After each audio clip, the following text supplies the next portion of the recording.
প্রিয় দর্শক, অবশেষে জানা গেল যে তারেক রহমান কয়েক সপ্তাহের মধ্যে আসছেন। যদিও এরকম কথা অনেকবারই আমরা শুনেছি। বিভিন্ন নেতা বিভিন্ন সময় বিশেষ করে স্থায়ী কমিটির সদস্য আজকে জাহিদ হোসেন বলেছেন যে কয়েক সপ্তাহের মধ্যে তিনি আসছেন। এরকম স্থায়ী কমিটির সদস্য অনেকেই অনেক তারিখ বলেছেন, অনেক মাস বলেছেন। কেউ নভেম্বর, কেউ ডিসেম্বর, কেউ আগস্টের কথা বলেছেন, তারও আগের কথা বলেছেন।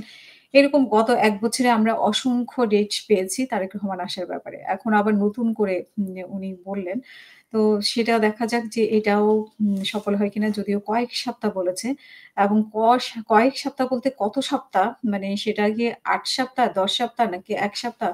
নাকি মানে আরো ৩৬ সপ্তাহ সেটা কিন্তু আমরা অনিশ্চিত। সো সপ্তাহের ব্যাপারে যেহেতু বলেছেন মাস বলেন নাই এবং মানে মাস বলেন নাই, কোন মাসে আসবেন সেরকম। এখানে একটা টেকনিক্যালি উনি কয়েক সপ্তাহ বলেছেন। সো কয়েক সপ্তাহ আমরা দেখব যে সেই কয়েক সপ্তাহ কয় সপ্তাহে গিয়ে ঠেকে সেটাই। উনি যেটা বলেছেন যে ফেব্রুয়ারিতে নির্বাচন অনুষ্ঠিত হবে উল্লেখ করে তিনি বলেন যে পতিত স্বৈরাচার পেছন দিক দিয়ে জনগণের অধিকার হরণ করার পায়তারা করছে।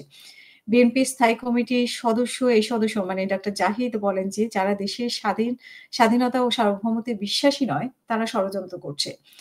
তিনি বলেন পিআর পদ্ধতি বেআইনি আবদার সংবিধানে ইচ্ছে করলেই ডাস্টবিনে ছুঁড়ে ফেলা যায় না। আবেগী না হয়ে জন আকাঙ্ক্ষা বুঝতে হবে। এটি বলেছেন ডক্টর জাহিদ হোসেন। এখন আমরা দেখি যে আসলে তারেক রহমান কবে ফিরেন। তারেক রহমানের মামলাগুলো আমরা শুনেছি যে একে, একে সব শেষ হয়ে গেছে বা শেষ হয়ে যায় যেগুলো হয়নি সেগুলো হওয়ার পথে। আমরা ইদানিং পররাষ্ট্র সচিবকে বা পররাষ্ট্র উপদেষ্টাকে বলতে শুনেছি যে সব রকম সহায়তা করা হবে কাগজপত্রের ব্যাপারে তারেক রহমান যদি দেশে আসতে চান। তারপরেও আসলে তারেক রহমানের কোথায় সমস্যা বা কোথায় উনার প্রতিবন্ধকতা আ অনেকেই বলেন যে উনি একটা আতঙ্ক ফিল করছেন। আবার অনেকে বলেন যে উনি কনফিউশন এর মধ্যে আছেন যে নির্বাচন হবে কি হবে না। আবার এনসিপির নেতা একজন বলেছেন মাসুদ বলেছেন যে এনসিপির নেতা উনি বলেছেন যে আমরা যদি বাংলাদেশের জনগণ যদি খালেদা জিয়াকে নিরাপত্তা দিতে পারে তাহলে তারেক রহমানকেও দিতে পারবে। তো সরকার, এনসিপি সবাই কিন্তু একটা আগ্রহী। সবার মধ্যে একটা আগ্রহ আছে যে তারেক রহমান কবে ফিরবেন।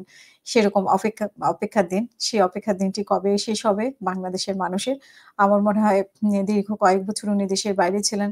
মানুষ নেতা নেত নে মানে উনার বিএনপি নেতাকর্মীরাই উনাকে অনলাইনে দেখছে। তো সরাসরি দেখার একটা আকাঙ্খা আছে। আ তো দেশের মানুষের সে আকাঙ্খা পূরণ করে উনি দেশে যাবেন। একটা চমক সৃষ্টি করবেন। রাজনৈতিক মেরুকরণ শুরু হবে উনাকে ঘিরে। সেরকম প্রত্যাশা করি আমরা। কমেন্ট বক্সের মাধ্যমে আপনাদের মতামত জানাবেন। আসসালামু আলাইকুম।